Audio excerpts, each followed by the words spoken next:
Assalamualaikum warahmatullahi wabarakatuh. Jumpa lagi di channel saya CPNS Channel. Bagi rekan-rekan semua yang belum mensubscribe channel ini, silakan tekan tombol subscribe dan aktifkan lonceng notifikasi agar teman-teman semua dapat menerima update terbaru video dari saya. Dan jangan di skip-skip agar teman-teman semua dapat mendapatkan pemahaman yang utuh. Oke, mari kita lihat soal yang pertama. Offensive sinonimnya: A. Bertahan, B. Serangan, C. Membela, D. Membantu, atau E. Mengayomi. Jawabannya serangan ya teman-teman. Nomor 2. Perjanjian Kalijati yang ditandai dengan menyerahnya Panglima Angkatan Perang Hindia Belanda terjadi di Subang pada tanggal A. 8 Maret 1944, B. 8 Maret 1942, C. 18 Maret 1942, D. 18 Maret 1944, atau E. 8 Maret 1941. Jawabannya 8 Maret 1942. Panglima Angkatan Perang Hindia Belanda Letnan Jenderal H. Ter Borten menyerah tanpa syarat kepada Jepang di bawah pimpinan Letjen Hitoshi Imamura. Jadi perjanjian Kalijati ditandai dengan menyerahnya Panglima Angkatan Perang Hindia Belanda kepada Jepang yang terjadi di Subang pada tanggal 8 Maret 1942. Soal nomor 3. Manakah yang bukan termasuk kelompoknya? A. Pesawat, B. Bus, C. Kereta api, D. Sepeda, atau E. Kapal roro. Jawabannya sepeda ya teman-teman. D. Kita lihat pembahasannya. Pesawat, bus, kereta api, dan kapal roro adalah jenis angkutan umum yang bertenaga mesin, sedangkan sepeda adalah jenis angkutan pribadi yang tidak bertenaga mesin. Jadi yang bukan termasuknya adalah sepeda. Soal nomor 4. Ngantuk makan. Jadi ini adalah soal padanan kata ya. Apakah A. Tidur lapar, B. Tidur kenyang, C. Bicara lapar, D. Bicara kenyang, atau E. Rekreasi masak. Kita lihat jawabannya A ya, tidur lapar. Jadi opsi yang paling pas adalah tidur lapar. Kenapa? Kita lihat pembahasannya. Jika ngantuk maka harus tidur.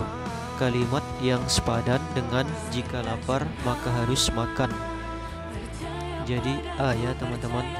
Soal nomor 5. Di sebuah pasar tradisional, Ibu Aminah membeli 5 barang X dan 2 barang Y dengan harga 25.000.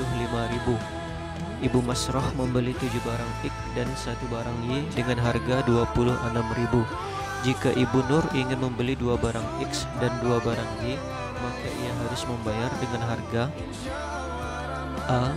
14.000, B.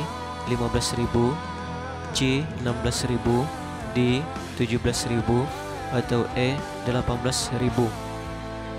Jawabannya C ya, 16.000. Kita lihat dulu pembahasannya. 5X ditambah 2Y sama dengan 25.000. Jadi persamaan ini kita masukkan ya. 5X ditambah 2Y sama dengan 25.000, dan 7X ditambah Y sama dengan 26. 7X ditambah Y sama dengan 26.000. Nah, kita cari terlebih dahulu nilai Y ya. Kita cari terlebih dahulu nilai Y. Karena itu persamaan 1 kita kali 7 ya. Dan persamaan kedua kita kali 5. Didapat dari sini ya, 5X dan 7Y. Untuk menghilangkan koefisien X-nya, kita lihat 5 kali 7X sama dengan 35X ditambah 2Y kali 7 14Y sama dengan 25.000 dikali 7 175.000. Persamaan kedua kita kalikan 5.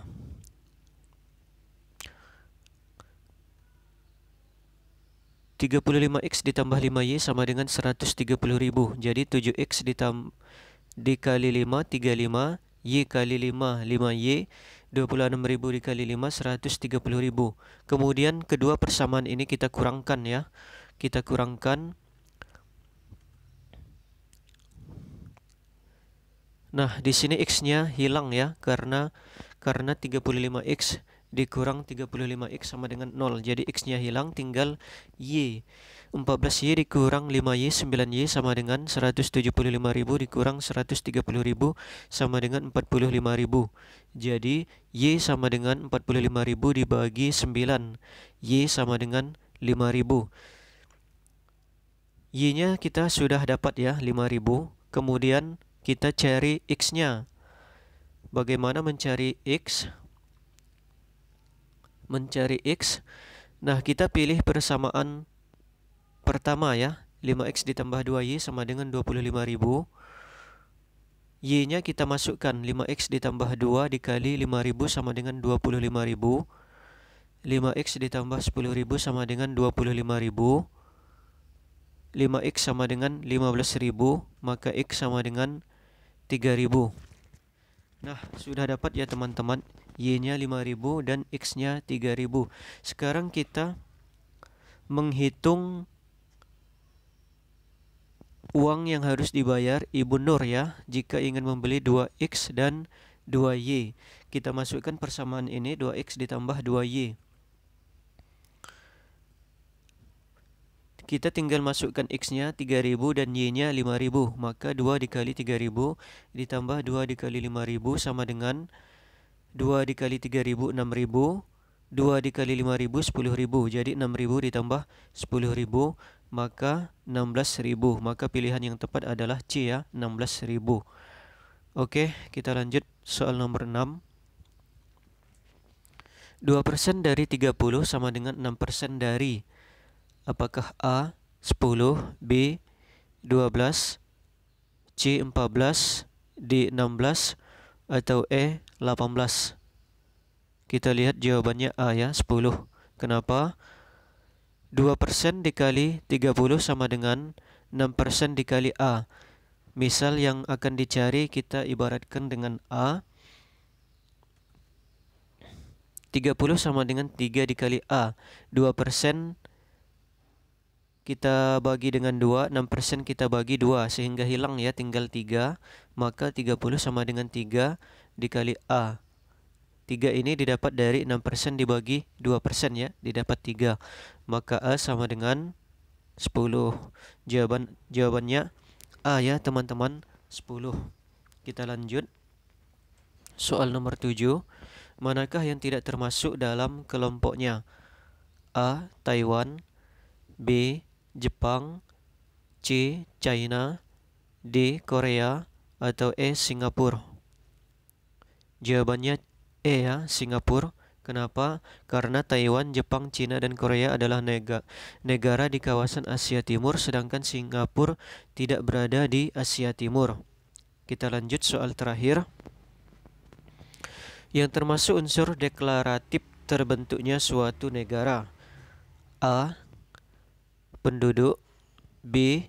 Pemerintahan, C. Pengakuan dari negara lain, D. Memiliki undang-undang dasar, atau E. Wilayah.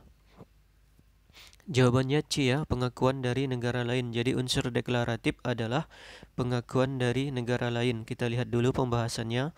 Rakyat, wilayah, dan pemerintahan yang berdaulat adalah unsur konstitutif, sedangkan pengakuan dari negara lain adalah unsur deklaratif. Jadi jawaban yang tepat adalah pengakuan dari negara lain, karena unsur deklaratif adalah pengakuan dari negara lain. Oke, itu saja teman-teman pembahasan pada kesempatan kali ini.